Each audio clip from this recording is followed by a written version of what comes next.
Some parents do everything in their power to mitigate screen harms at home, but then their children go to school and they experience hours of screen time in the guise of educational technology, or EdTech.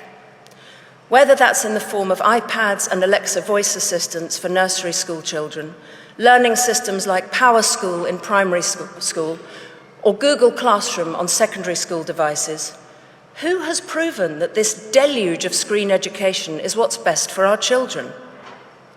No one has. If we step back and view this state of affairs through a compassionate lens, it's fairly understandable. Let's wave aside the fact that only 7% of UK edtech companies have conducted randomized controlled trials, and just 12% have used third-party certification. Let's put these pesky facts aside. At the beginning, these products seemed futuristically exciting. Well-intentioned schools spent fortunes buying and implementing the latest software and trained their teachers in how to use it.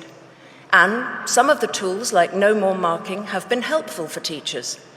But now we have better data on how tech is impacting pupils, so we must press pause and, in many cases, rewind.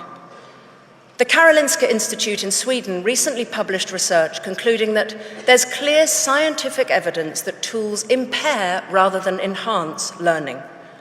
Sweden has taken note and been the first country to kick tech out of the classroom, reinvesting in books, paper, and pens.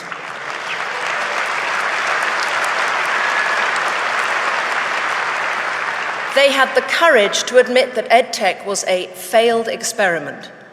Bill Gates himself said that devices have a lousy record in the classroom. Mark Zuckerberg went to a tech-free school in Boston. Steve Jobs didn't let his own children use iPads. UNESCO says moderation should be the key word relating to classroom tech use. The OECD found that most EdTech has not delivered the academic benefits once promised, and that students who use computers very frequently at school do a lot worse in most learning outcomes. Global test scores in maths, science, and reading are plummeting. I've personally spoken to teachers in British state schools who've acknowledged that classroom tech has hampered the progress of many of their pupils, and the huge boom in tutoring among private school children points to the fact that they're not learning well in school either. So why are we getting so overexcited about EdTech here in Britain? Why are we outsourcing executive function skills to a computer? Why are we allowing exam boards to take every subject online by 2030? All the emerging research should generate a pulling up of the drawbridge rather than the open-armed embrace that we're seeing.